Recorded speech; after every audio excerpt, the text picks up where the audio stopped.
अगर समुद्र अपना पूरा जोर भी लगा दे फिर भी यह नहीं डूबेगी, फिर चाहे तूफानी लहरों से ही इसका सामना क्यों ना हो जाए। ये है सेल्फ राइटिंग बोट। इस बोट का कंपार्टमेंट वाटर टाइट होता है, जिस कारण इसके अंदर कभी पानी नहीं भरता।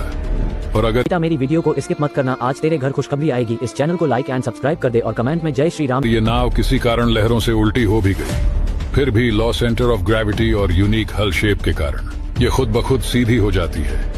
इसीलिए इस बोट का यूज रेस्क्यू मिशंस में किया जाता है।